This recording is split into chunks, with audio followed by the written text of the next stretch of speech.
TRE forma a maioria contra a cassação de Sérgio Moro. E você vai ver também. Redex está na mira do STF. Alexandre de Moraes diz que o escritório da empresa no Brasil vai sofrer punições se houver descumprimento das ordens judiciais. PGR conclui que a estadia de Bolsonaro na Embaixada da Hungria não foi tentativa de asilo político.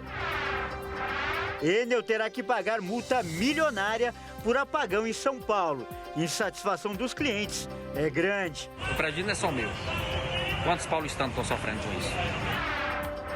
E ainda, o caso da escritora atacada por pitbulls no Rio de Janeiro. O Minuto Pet de hoje vai falar da responsabilidade dos donos de animais de grande porte. Tudo isso você confere a partir de agora no Jornal das 18h30.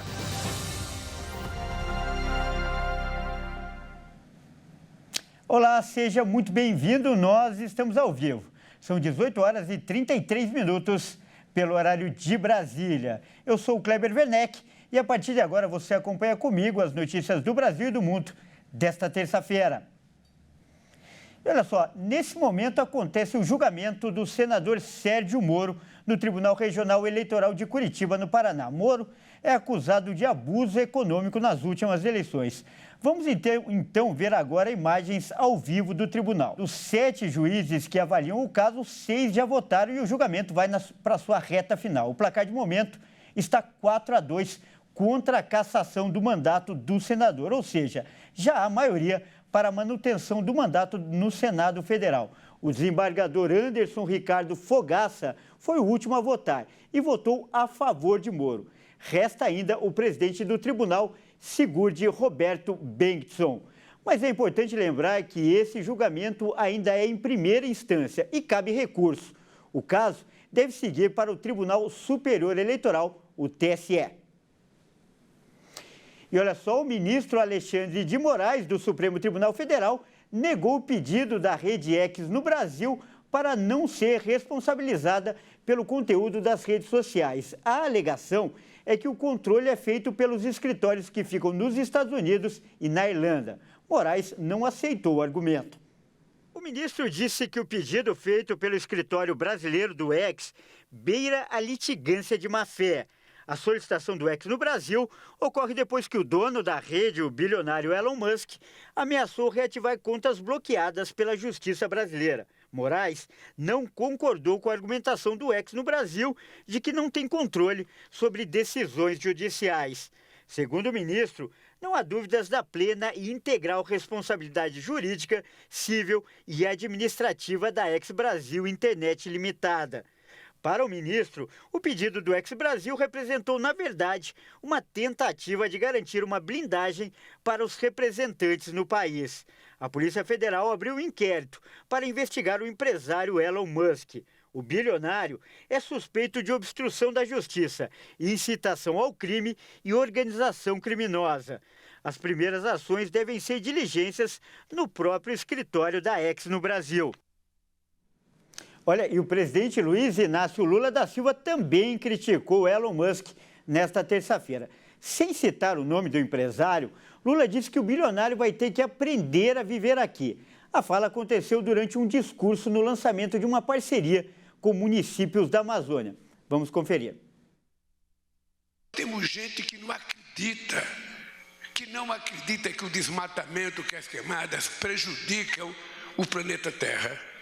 E muita gente não leva a sério o que significa a manutenção das florestas para a manutenção da qualidade de vida nessa casa enorme que é o nosso planeta e que a gente não tem para onde fugir. Tem até bilionário tentando fazer foguete, tentando fazer viagem para ver se encontra algum espaço lá fora. Não tem.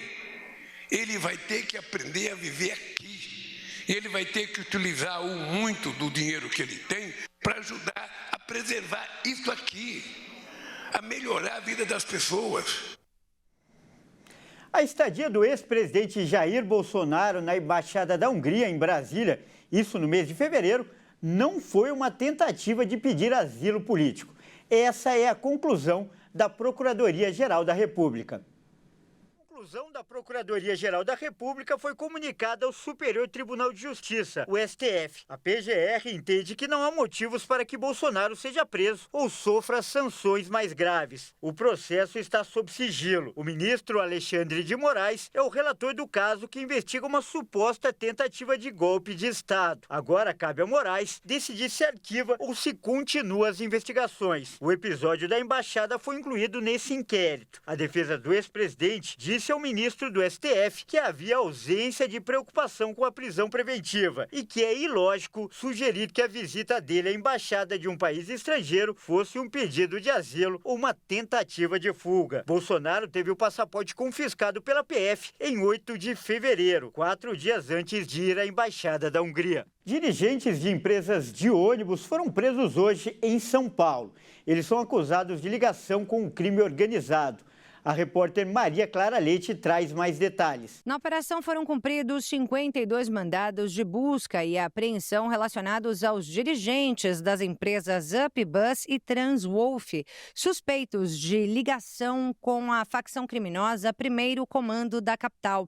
Durante 5 anos de investigações, os promotores do Grupo de Combate ao Crime Organizado reuniram indícios de que essas companhias seriam usadas pelo PCC para lavar dinheiro do tráfico de drogas e de outros crimes. Foram presos Luiz Carlos Efigênio Pacheco, conhecido como Pandora, Robson Flores Lopes Pontes, Joelson Santos da Silva e Hélio Rodrigues dos Santos. No imóvel de apenas um dos empresários foram encontrados fuzis, revólveres, dinheiro e joias. As decisões judiciais estabelecem o bloqueio de bens dos investigados no valor de quase 600 milhões de reais. Os dirigentes devem se afastar dos cargos e terão de cumprir medidas cautelares, como a proibição de frequentar a empresa e também de se ausentar da cidade sem comunicação prévia. A Justiça de São Paulo determinou ainda que a SP Trans, estatal de transporte coletivo da cidade de São Paulo, assuma imediatamente a operação das linhas administradas pelas empresas Transwolf e UpBus, que atuam nas zonas sul e leste da capital. Juntas, as duas companhias transportam cerca de 15 milhões de passageiros por mês. A prefeitura já informou que vai assumir a demanda sem que haja prejuízo à população. A operação envolveu o maior efetivo já usado em uma ação do Ministério Público, com a participação de 340 policiais militares e 106 viaturas.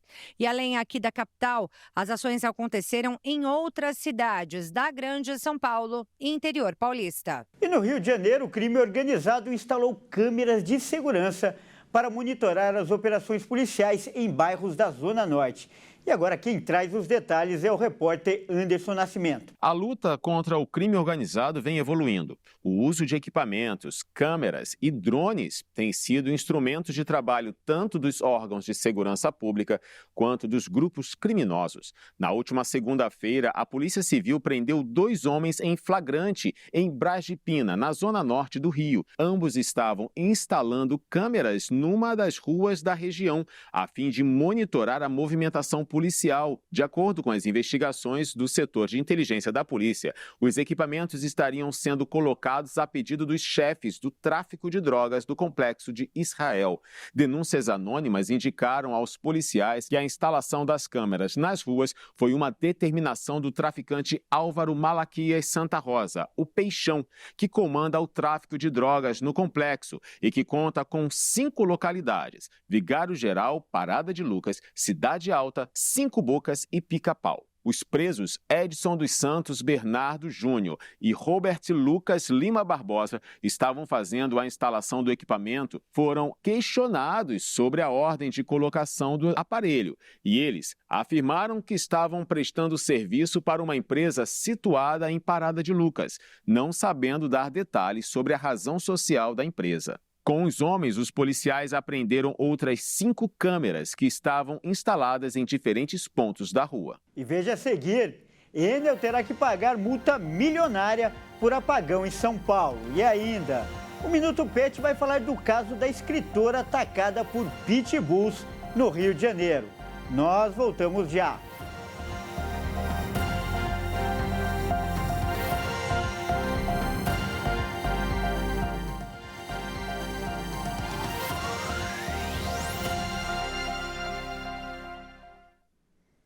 Mais uma vez, seja muito bem-vindo. Nós estamos de volta e ao vivo. São 18 horas e 44 minutos pelo horário de Brasília. E olha só, a Enel terá que pagar uma multa milionária por causa do apagão no centro de São Paulo. A empresa chegou a pedir o cancelamento da cobrança, mas o pedido não foi aceito pela ANEEL, que fiscaliza o serviço. O valor exato da multa é 165 milhões de reais. O valor pode parecer alto, mas o faturamento da empresa é maior ainda.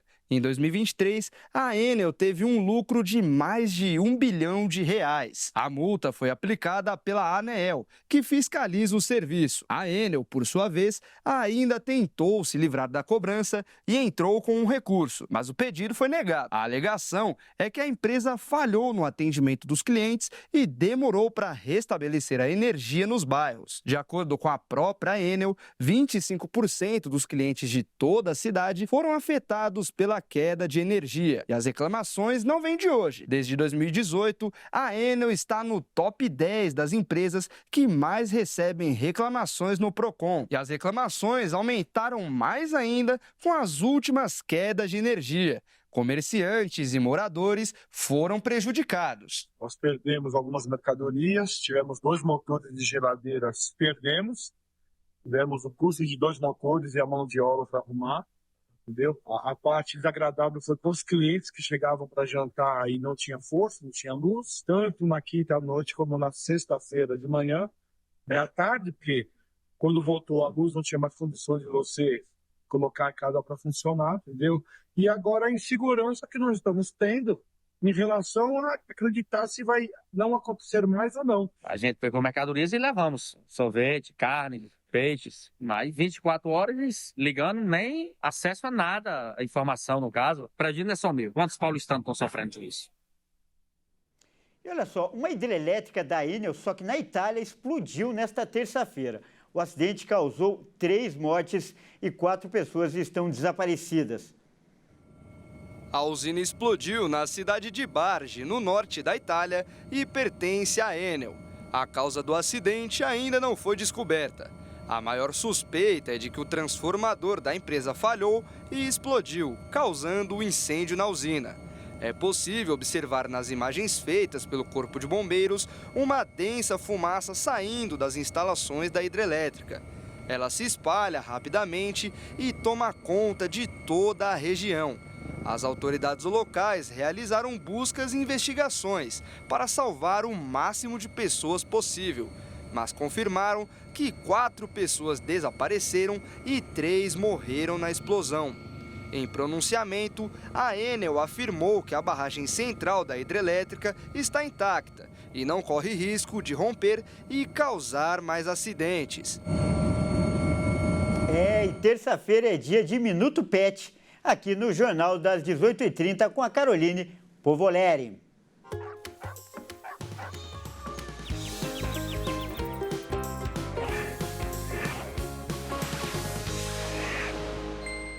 Muito boa noite, Carol. E na semana passada, é importante a gente lembrar que falou aqui sobre os direitos dos pets. E hoje, Carol, nós vamos abordar os deveres dos tutores, né, dos animais, principalmente aqueles de grande porte. Não é isso mesmo, Carol?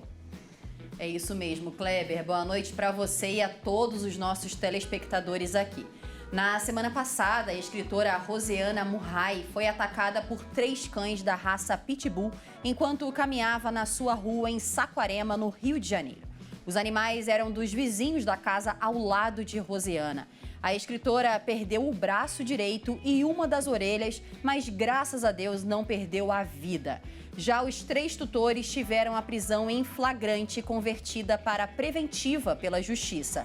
Os cães estão recebendo atendimento da Secretaria Municipal dos Direitos dos Animais. O caso gerou grande revolta, Kleber, e trouxe à tona um questionamento.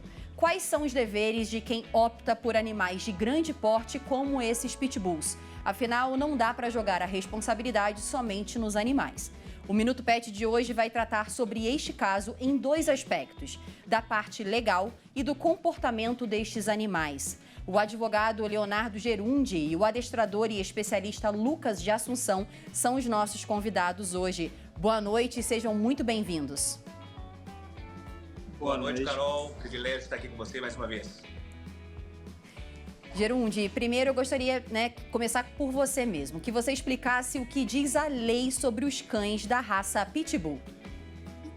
Na realidade, é interessante porque essas legislações são estaduais ou municipais. Então depende muito da região, né? Então se pegarmos aí onde aconteceu o fato, que foi no Rio de Janeiro ou em São Paulo, tem leis aí que são leis rigorosas em relação à situação, apesar dos muitos eventos que ainda acontecem no Brasil. Lembrando que em São Paulo, por exemplo, esse ano completamos 20 anos dessa legislação. E o que determina a lei? A lei determina que animais que na realidade são conhecidos não por ser de grande porte, mas sim conhecidos como ferozes, devem andar ali com a sua guia, uma guia curta, portar coleira e também o enforcador. E lembrando que em São Paulo, lá no Rio de Janeiro, é necessário também usar o que nós chamamos de focinheira, junto com esses demais equipamentos. Em São Paulo, a focinheira no estado de São Paulo, só é obrigatório quando está em aglomeração, como, por exemplo, shoppings ou lugares que têm lugar fechado e acesso público. Então, nesses locais também é necessário utilizar a focinheira. As penas ainda são grandes, porque a responsabilidade é do tutor. Isso que está acontecendo, inclusive, lá no Rio de Janeiro, no artigo 7º lá da lei do Estado do Rio de Janeiro, determina que pode pedir a guarda. Os tutores podem perder a guarda dos animais e não ter nunca mais os animais em sua posse. E como teve aí a lesão corporal grave, aí nós usamos o artigo 129 do Código Penal, que determina uma prisão de 1 a 5 anos para aqueles que são os tutores dos animais. Então, a legislação é uma legislação rígida.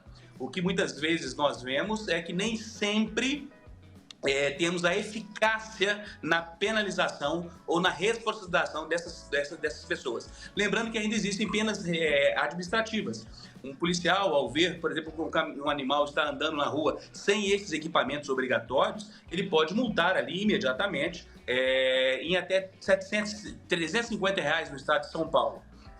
Além das inúmeras indenizações. Por exemplo, no caso desse caso citado, a escritora, ela pode buscar uma indenização civil, né? Ela perdeu um braço, então tem a questão estética, que é uma indenização por danos morais, tem a questão, por exemplo, da escritora, isso pode afetar a sua profissão, então ela tem ali indenizações. Essas indenizações que nós chamamos de extrapatrimoniais, quanto que vale ficar sem um braço? Quanto custa isso? Quanto que custa a pessoa não conseguir mais trabalhar? São indenizações por danos morais. E quanto mais famosa ou tem ali situações relevantes da profissão da pessoa, maior podem ser essas indenizações. Gerundi, eu agradeço a sua explicação e agora eu vou pedir para o Lucas explicar a respeito do instinto desses cães, a parte comportamental deles. Boa noite, tudo bem? Em relação à parte comportamental dos cães, são cães que não têm em sua característica fazer mal ou causar nenhum dano ao ser humano. Então, jamais é um cachorro que vai atacar instintivamente um ser humano para poder se alimentar. A gente vai entrar na parte das características dos tutores. É responsabilidade dos tutores não só fornecer a questão de ambiente seguro, mas a parte de alimentação, gasto de energia físico, mental e lúdico. Então, quando os tutores eles se ausentam dessas responsabilidades, é onde, infelizmente, a gente acaba tendo esses problemas de comportamento. Porque isso nada mais é do que falta de gasto de energia mental, físico e lúdico. Eu tenho certeza que se os próprios tutores tivessem cumprido com as suas responsabilidades com os cães, isso jamais teria acontecido. Tá certo, então eu quero entrar agora também nessa conversa e rapidinho pedir um comentário. Quando um tipo de caso desse acontece, é gerada muita comoção e muitas vezes até raiva, um ódio contra os animais. Então eu queria um comentário em cada um dos especialistas em sua respectiva área. Primeiro, doutor Gerundi, a responsabilidade maior é sempre do humano e não do animal, não é, doutor? Com certeza. Com certeza. O animal ele é educado a ter um estilo de vida e isso afeta, e foi muito bem tratado pelo adestrador nesse sentido. Além disso, o humano ou o tutor é aquele que é responsável pela guarda. né? Inclusive aqui no estado também, uma lei promulgada na época da Erundina, por exemplo, nas casas é necessário ter uma placa falando que tem um cão feroz. Então a responsabilidade é do tutor em ter ali a guarda do animal, em andar com equipamentos obrigatórios e principalmente em manter ali o cão nos limites que ele pode andar, né? Então a responsabilidade maior é do tutor, sem sombra de dúvida. Mesmo pedido para o Lucas para fazer esse comentário. Lucas, quem vai dar os limites e também determinar o comportamento do animal, é claro, é o ser humano, né, Lucas? Exatamente isso. É o que eu sempre prego para os meus clientes, amigos. Em relação aos cães, eles precisam ter regras e limites para conviver em sociedade. Isso é de modo geral, tanto para o ser humano quanto para os animais, né? Então, eu não posso deixar os cães fazerem tudo aquilo que eles querem. E eu tenho também que conhecer as características daquela raça que eu quero ter para mim. Então, se é um pitbull, se é um rottweiler, um labrador. E os casos, eles não vêm só acontecendo com cães ditos como agressivos. Eles vêm acontecendo com outros cães também, como, por exemplo, o labrador, golden. Isso tudo se dá pela responsabilidade dos tutores, que não conhecem e não tentam suprir as necessidades essenciais do cão para ele poder ter uma boa convivência. E outra coisa que eu queria ressaltar é que jamais, em hipótese alguma, os cães são culpados e eu vou começar a oferecer ameaça para esses cães. Como, por exemplo, quando eu vejo um cão querer tacar pedra, pegar um pedaço de pau, agredir o cachorro, porque aí eu vou gerar um outro tipo de reação, que aí o cachorro ele vai se tornar reativo, ele vai precisar reagir àquela situação para poder se livrar. Então, quem está causando mal ao cachorro é o próprio ser humano. Vale ressaltar, né, que a conscientização ela vem antes da aquisição. É muito importante frisar isso. Doutor Gerúndio, eu agradeço demais a sua companhia e a participação aqui também. E ao adestrador também, muito obrigada pelas suas explicações. Boa noite para vocês. Kleber, eu volto com você aí no estúdio. Boa noite. Muito obrigado a todos. Excelente entrevista. Bom, essa edição fica por aqui. Eu agradeço demais a sua companhia e convido a continuar ligado em nossa programação. Ótima noite e até amanhã.